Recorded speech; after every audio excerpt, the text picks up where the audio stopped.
Episode 56. Some of the anger Harry had been feeling for days and days seemed to burst through a dam in his chest. He had reached for his wand before he'd thought what he was doing.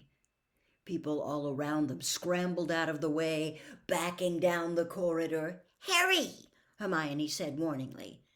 "Go on then, Potter," Malfoy said quietly, drawing out his own wand.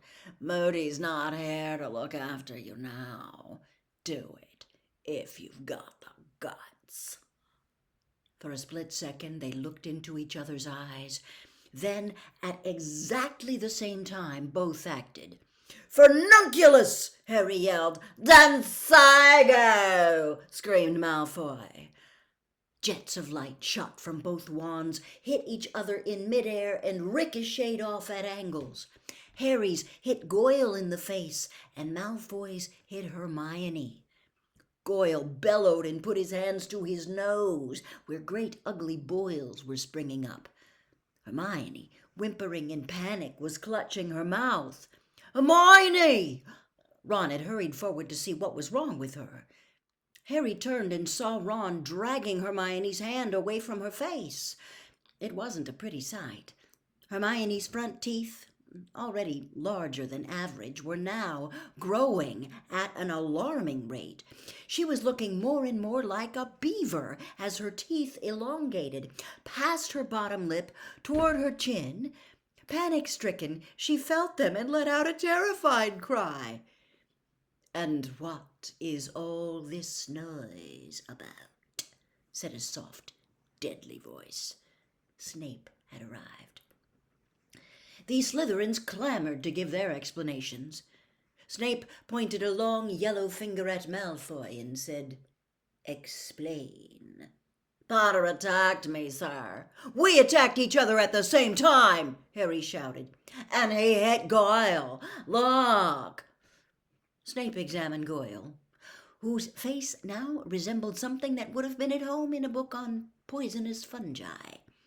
"Hospital wing, Goyle," Snape said calmly.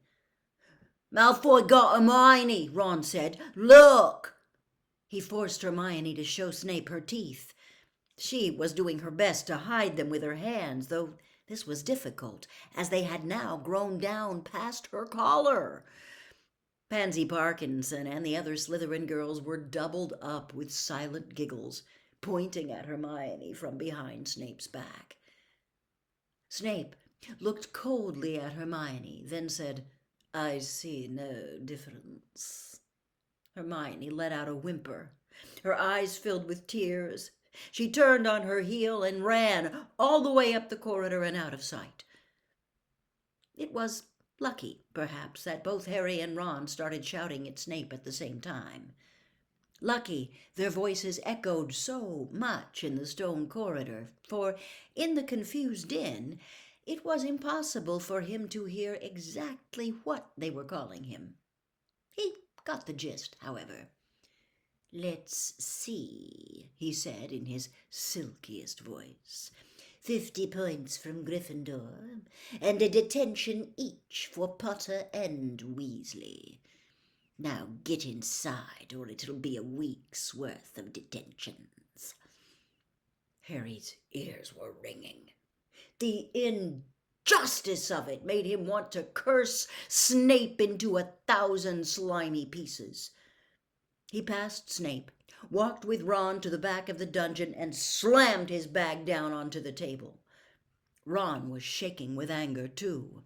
For a moment, it felt as though everything was back to normal between them. But then Ron turned and sat down with Dean and Seamus instead, leaving Harry alone at his table.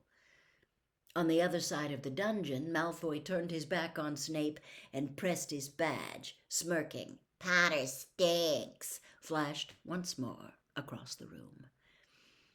Harry sat there, staring at Snape as the lesson began, picturing horrific things happening to him.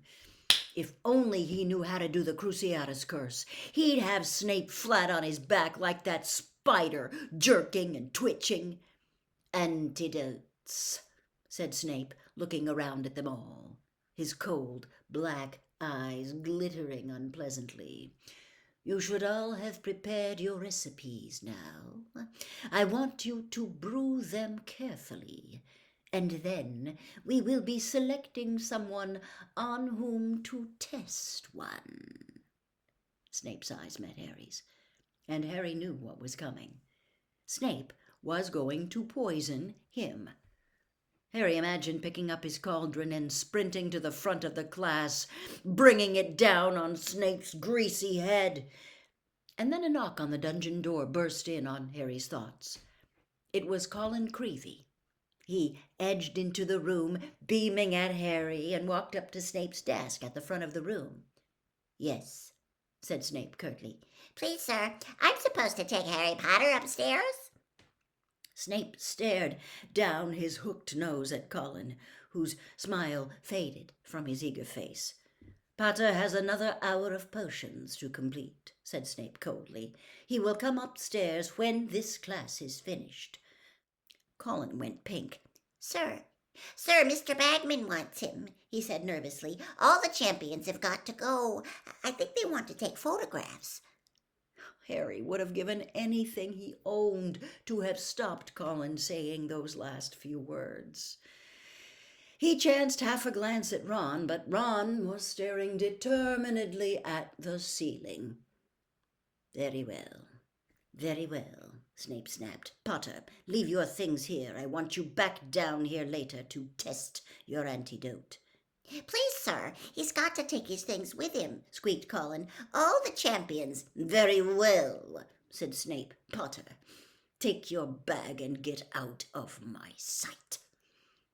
Harry swung his bag over his shoulder, got up, and headed for the door. As he walked through the Slytherin desks, "Potter stinks," flashed at him from every direction. "It's amazing, isn't it, Harry?" said Colin, starting to speak the moment Harry had closed the dungeon door behind him. "Isn't it, though? You being champion?" "Yeah, really amazing," said Harry heavily, as they set off toward the steps into the entrance hall. "What do they want photos for, Colin?" "The Daily Prophet, I think." "Great," said Harry dully. "Exactly what I need. More publicity." "Good luck," said Colin when they had reached the right room. Harry knocked on the door and entered. He was in a fairly small classroom. Most of the desks had been pushed away to the back of the room, leaving a large space in the middle. 3 of them, however, had been placed end to end in front of the blackboard and covered with a long length of velvet. 5 chairs had been set behind the velvet-covered desks, and Ludo Bagman was sitting in one of them, talking to a witch Harry had never seen before, who was wearing magenta robes. Victor Crumb was standing moodily in a corner as usual and not talking to anybody. Cedric and Fleur were in conversation. Fleur looked a good deal happier than Harry had seen her so far. She kept throwing back her head so that her long silvery hair caught the light. A paunchy man, holding a large black camera, which was smoking slightly, was watching Fleur out of the corner of his eye. Bagman suddenly spotted Harry, got up quickly, and bounded forward. "Ah, here he is, champion number 4. In you come, Harry, in you come. Nothing to worry about, it's just the wand-weighing ceremony. The rest of the judges will be here in a moment." "Wand-weighing?" Harry repeated nervously. "We have to check that your wands are fully functional, so no problems, you know, and they're your most important tools in the tasks ahead," said Bagman. "The expert's upstairs now with Dumbledore, and then there's going to be a little photo shoot. This is Rita Skeeter," he added, gesturing toward the witch in magenta robes. "She's doing a small piece on the tournament for the Daily Prophet." "Maybe not that small, Ludo," said Rita Skeeter, her eyes on Harry.